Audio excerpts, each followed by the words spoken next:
तुम्हें प्यार करके नहीं, ये दिल बेकरार करके नहीं। आँखों में बसाया तुमको, सांसों में छुपाया तुमको, आँखों में बसाया तुमको, सांसों में छुपाया तुमको। मिलोगी हमें तुम जन्म कहीं ना कहीं, सोचेंगे तुम्हें प्यार करके नहीं, ये दिल बेकरार करके नहीं। तुम हो खिलता महका सा कमल, मैं जो गाऊं तुम हो वो गजल। रखेंगे तुमको निगाहों में, छुपाएंगे तुमको। রাজীবের পছন্দের গান বলে কিছুটা জানি, তারপরেও গুলিয়ে ঘেটে গেছে। একটা স্ট্যান্ডও নাই, কি বলে থ্রিপট ছিল দুইখান, যেটা দামি সেটা ওই বাড়িতে ভাড়ায় এসছি, আর এই বাড়িতে একটা আছে যেটা ডকবক ডকবক করে, বসাইলে আবার তার উপরে কিছু ভারী চাপা দাও। তো এখন ভারী জিনিস কই পাই, চাপা দাও চুপা দাও, আবার মাঝে মাঝে খুললা ফোন পইরাও যায়, এমনি সময় খারাপ। আরো সময়টা ফোন পইরা ভেঙ্গা গেলে কিনা দেওয়ার আর এখন কেউ নাই। কবে দিয়া কইছিলাম কেউ একটা ফোনও, আগে বছরে বছরে একটা কইরা কিনা দিত গিফট, বছরে বা 1 বছর 2 মাসে বা 1 বছর 3 মাসে। এখন 5-6 বছর হয়ে গেছে, একটা সস্তা ফোনও কেউ দেয় না। আজকালকার যুগে যেখানে বাচ্চা বাচ্চা গো হাতে 5G ফোন, আমার ফোন কিন্তু 5G না, শুইনা রাখো। আমার ফোন 5G ফোনও না, আমি এখনো সেই 4G-তে পইরা রইছি। এর চেয়ে বেশি অপমান আর কি হইতে পারে আমার জন্য আর আমার ভালোবাসার মানুষগুলোর জন্য, যে আমি এখনো 5G-র জমানায় 4G-তে পইরা আছি। এটা আমার লজ্জা, আমার লজ্জা। অতিরিক্ত সত্যি কথা বলা, অতিরিক্ত মানে সত্যি কথা বলার এমন নেশা যে যেটা দুনিয়ার সামনে তুইলা ধরা উচিত না সেইটারেও তুইলা ধরা, এটা অ্যাকচুয়ালি সত্যি। মানে আমি কারোটা খাই না করি না, কারো থেকে কিছু লুকানোর দরকার মনে করি না। ছোটবেলায় মানুষের মাস্টারমশাইরা যেটা কইছিল যে সত্যি কথা বলতে লাগে, সত্যি করতে লাগে, কিন্তু সেইটা যে শুধু কিতাবেই আছে, লাইফে অ্যাকচুয়ালি বেশি সত্যি কওয়া উচিত না, বেশি সত্যি দেখানো উচিত না, সেইটা আমি বুঝতে পারি নাই। সত্যি বুঝতে পারি নাই। চেষ্টা করুন দুনিয়ার সবচেয়ে বড় মিথ্যাবাদী হওয়ার। মানে সেটাই তো সমাজ চায়, যে আমি ভেতরে একরকম কিন্তু উপরে আমি আরেক রকম। ঘুমটা ঘুমটা ঘুমটা বউ, সেরকমই নিজেরে খাপে খাপ পঞ্চুর বাপ করার চেষ্টা করুন। কারণ কি মনে তো হয় না, কেন আমার রক্তে সেই ধাঁচই নাই। হ্যাঁ, তাই বলে এই না যে আমি মিথ্যা কথা জীবনে বলি নাই, অনেক বলছি, কিন্তু কোন কিসের জন্য, কি কারণে, সেটা দেখতে হইব। বাচ্চাবেলায় তো বাচ্চামি কইরা যেটা হয় আর কি, প্রেমের জন্য মিথ্যা কথা, কারোর সাথে দেখা করতে, মানে এইরকম নানান রকম, ওইটা একরকম ব্যাপার।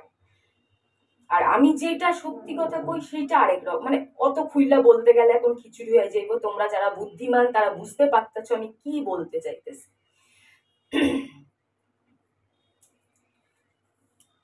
কই পাই অত ঝামেলা ভালো লাগে না।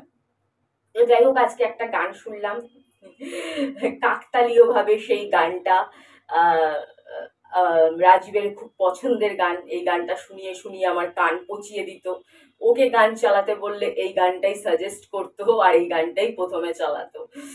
আমারও পছন্দের গান, ওর গান পছন্দের ছিল বলে আমারও আস্তে আস্তে, আর গানটা পছন্দেরই, কিন্তু তার থেকেও পছন্দের গান আছে। কিন্তু যাই হোক, বুঝতেই পারছো। এবার তোমাদের বলি, কালকে যে বলছিলাম যে ব্যাস এই একটা দুটো, এই একটা আর এই একটা, এর মধ্যেই আমার জীবন শেষ হওয়ার, আর কিছু নেই। তো এবার আসি রাজীবের সাথে। এক তো আমি মানুষের সাথে ধোঁকা করাটা পছন্দ করি না। আমি সবাইকে আমার জীবনে সুযোগ দিয়েছি, খোকনের এত নির্গুণ থাকা সত্ত্বেও, বলতে গেলে সকালে উঠে জলের জায়গায় দারু দিয়ে যে মুখ ধোয়, এত গুণ থাকা সত্ত্বেও যে 50টা টাকা কামিয়ে হাতে দিতে পারে না রোজ, এদিকে দুবেলাই অটো চালাতে যেত, এটাও একটা গুণ। এরকম নানান রকম গুণ বলতে গেলে এখন পুরনো কথা অনেক বড় হয়ে যাবে, আস্তে আস্তে হয় বলবো আবার। তো এরকম এত এত গুণ থাকার সত্ত্বেও ওকে আমি 15টা বছর দিয়েছি। এরকম আমার জীবনে যে 2-4 জন এসছে তাদের প্রত্যেককেই আমি প্রচুর প্রচুর সুযোগ দিয়েছি, কিন্তু কিচ্ছু লাভ হয়নি। তো দেখো, আরেকটা কথা তোমাদের বলিনি, বুনোর সম্বন্ধেও খারাপ কথা বলেছিল ঠিকই, কিডনি অমুক তমুক লাংস ভয় দেখিয়ে দিয়েছিল, মারাত্মক ভয় দেখিয়ে দিয়েছিল, সবই ঠিক আছে, কিন্তু এটা জানো কি, এটা হয়তো আমি বলিনি বা বলতে খেয়াল করিনি অন্য টেনশনে, যে আমি যে বুনোকে এই যে ডাক্তারটা দেখালাম, যেটা ওর এই রিসেন্ট প্রবলেম হওয়ার পরে যেটা নিয়ে এত কান্নাকাটি উটোপাটি সবকিছু, তো যে ডাক্তারটা দেখালাম তার খরচাটাও কিন্তু রাজীবই পাঠিয়েছে। অজিতের অ্যাকাউন্টে 1000 টাকা পাঠিয়েছিল, আর 300 টাকার মতন ভরতে লেগেছে, 300-400 টাকা ভরতে লেগেছে। কেন, 500 টাকা তো যেতে আসতেই লাগে, রিক্সা ভাড়াটা, টোটো ভাড়াটা। তো আর বাকি 700-800 টাকার মতন ওষুধ লেগেছে, আর 500 টাকা রিক্সা ভাড়া লেগেছে, তাহলে 1000 টাকা তার মধ্যে ওই দিয়েছে। তো অজিতের এরকম অবস্থা যে আমাকেই পুরো চালাতে পারে না, আমার সমস্ত খরচা পুরো চালাতে পারে না, আমার তেল, আমার সাবান, আমার পারফিউম, আমার কসমেটিক্স সব আমার খরচায়। হ্যাঁ, একদম আগে একটা জামা কাপড়ও দিত না, এখন একটু অজিত জামা কাপড় মাঝের মধ্যে দেয়, সেটা জামা কাপড়ই হোক বা ওই আংটি বলো, ওই হাড় ফাড় বলো, আমি যেটা কিনি, কিন্তু ও দেয়, মাঝে মাঝে দেয়।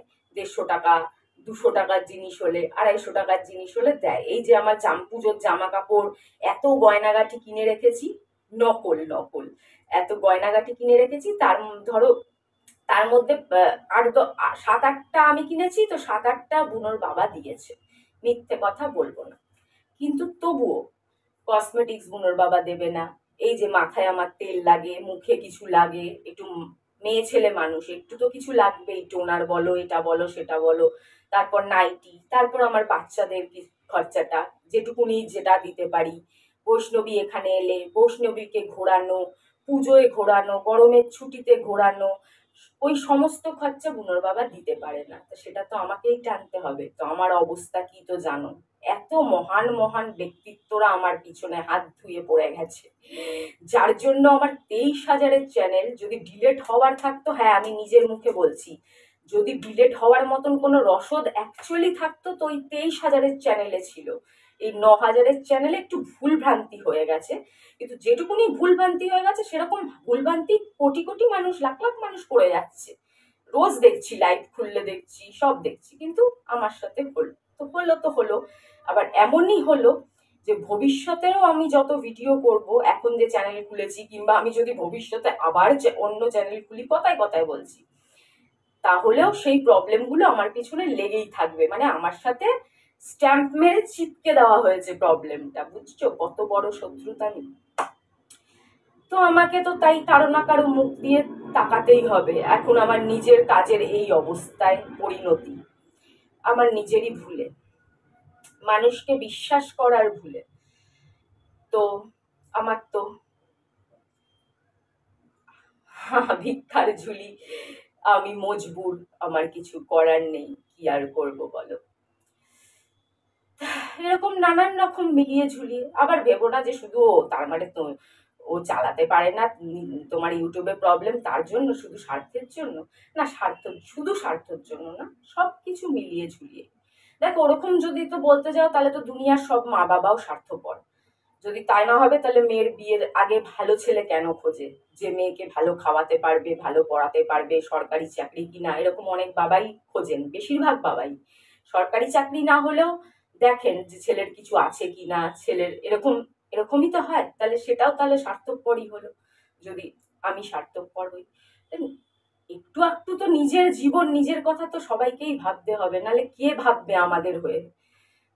সবার জন্য তো ভাবার লোক অনেক অনেক থাকে না, যার ভাবার কেউ নেই তাদেরকে তো নিজেরই নিজেরটা ভাবতে হবে।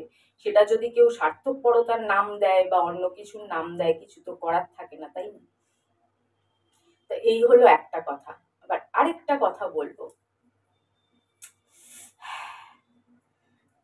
পায়লিয়া হো হো হো হো, পায়লিয়া হো হো হো হো। হঠাৎ করে গান শুনে সেই বইয়ের গান মনে করতে গেলে এইরকমই দশা হয়। আরো এই গায়ে বইতে হিট হিট গান আছে, মনেই পড়ে না। চলো পরে করবো, চলো টাটা। ভিডিও করব, সেইটা শান্তনুর ব্যাপারে কিছু কথা বলবো, যে আমার দোষটা অ্যাকচুয়ালি কোথায় ছিল, আর বোঝায় কতটা ভুল হয়েছে বা বোঝানোর কতটা ভুল হয়ে গেছে। আর আরও কিছু কথা বলবো। আমি একজনের, যেটা নিয়ে সবাই জানে যে আমি একজন তার বাড়িতে আমাকে নিয়ে যেতে চেয়েছিল, আমি যাইনি।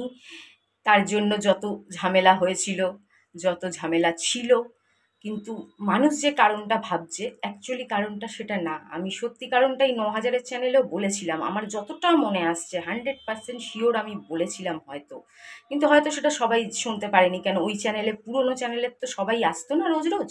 কখনো কখনো কোনো ভিডিও একটু বেশি ভিউ হয়ে গেলে সেটাতে হয়তো কেউ কেউ দেখতো, কিন্তু সব ভিডিও হয়তো দেখতো না সবাই, তাই হয়তো জানো না।